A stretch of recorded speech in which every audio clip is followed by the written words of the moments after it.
Hey guys, I want to give you a quick lesson. Some of you were having trouble with a few things in consumer math. So the first thing I want to talk to you about is your application. On your application, let me go to that real quick actually. You need to fill in all the different parts. Let me see if I can get you there. Um, some of you are not filling in that job application all the way, and that's really important. You have to fill in all the different parts. So let me pull that up and I want to go over that really quick. And then I'm going to do the math part of this with you so that if you have questions or are having trouble with it, that you can watch this video and know what to do. So everybody should be able to do the personal information, the top part. If you have all this information, you need to make sure you capitalize. Add an email if you have one, and then you have to check all these boxes and decide: are you a citizen? Have you ever been convicted of a felony? It is against the law not to fill these out if you sign it and everything, or they will not hire you. If you're selected for employment, are you willing to take a drug screening? Yes or no. You need to mark that.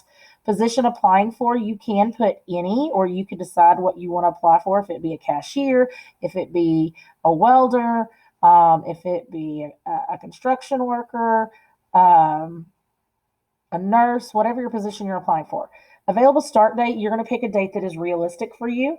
Desired pay, you want to put something realistic. If it's like a cashier job, you're going to put minimum wage is fine. But if you're applying for like a nursing position or career position, you want to put negotiable or willing to discuss. Employment desired, full-time, part-time, seasonal, you need to mark that. And then, especially if you're doing, I want you to do it the right now, like as you're applying for a job right now. Let's pretend you're applying for a job right now. And what hours you'd be available? What hours would you be available since you're a student? From what time to what time, and what days of the week?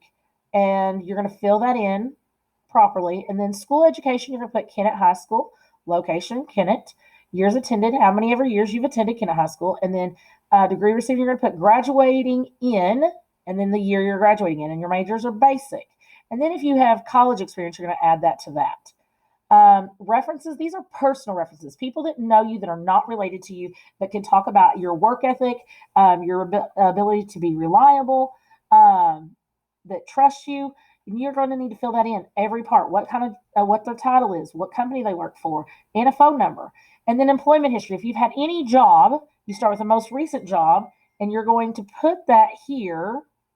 And you need to put what you started making when you went there, what you ended up making when you left there, dates you were employed from and to, where the employer is located, and then any other jobs you would go ahead and list down here, starting with the most recent to the farthest back. Then you're going to sign this and complete it, and then you're going to turn it in. And without it being completed, all parts, and you can type in if you don't know how to sign it in here. You should be able to use like DocuSign or something though to sign it. It's important though that all this is filled in. Otherwise, I'm not gonna be able to give you a grade, or it's going to be a bad grade. It's not a real hard thing. This was an easy assignment, so make sure you're doing all the different parts. And if you don't understand, send me a message and ask. All right, the next part we're going to do is we're going to talk about figuring percentages and gross and deductions and all that. So if our gross pay is $2,320, we are going to take that $2,320, and we're going to times it times 10%. Well, to do that, we're going to turn this to a decimal. You have to move it two places, so it becomes 0.10. And then we times that times 2,320. So we're going to do that on our calculator. And that's $232. And so that's how much federal income taxes they would take from this gross amount. And then to do the state tax, we're going to take it and make that 0.04, moving the decimal places two places, and times that times 2320.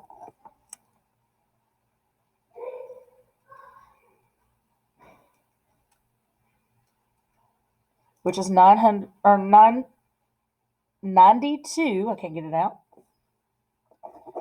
80. You're going to make sure you put that decimal in here as well. Otherwise, you'd be 9,000. And then the Medicare is going to be 1.5%.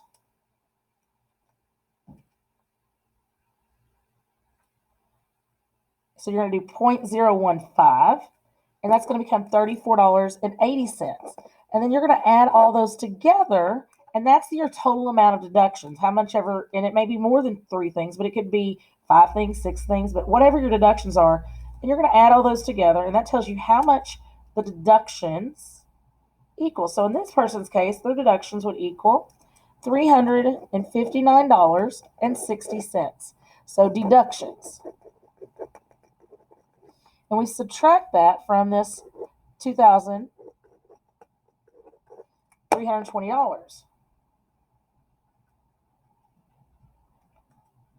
And that leaves us a net pay, which we actually get to take home, of $1,960.40.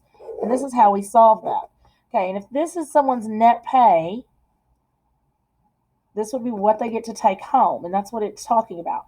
Now, how do I solve for, if this is a weekly paycheck, how would I find out how much they made in a year on their net pay? Well, I'd times that. I'm sorry, if this is a monthly pay, I said that wrong. This is their monthly pay, and I times that times 12 months to find out how much they make over a month. So I would times that and find out how much they made for a year. And so their take-home pay would be $23,524.80 would be their net income for the year, if that was their monthly pay. Okay, so you've got to do some math and think about how many weeks are in a year. There's 52 weeks in a year. There's 12 months in a year. You have to figure out find all the deductions, add them up, put that total. You got to figure out how to take those deductions out of the gross pay to get your net pay. And this is the math you're doing with figuring a pay stub. And you're going to have several of these that you're going to have to be able to do. So you must be able to know how to do percentages. You must know how to do calculations. And some of it you got to think a little deeper to get it correct. So make sure you're understanding. If you don't understand, please, please, please send me questions, and I will do my best to explain it to you. So I will add this to Google Classroom, and please send me any messages about anything you need help with. Thank you. Have a good day.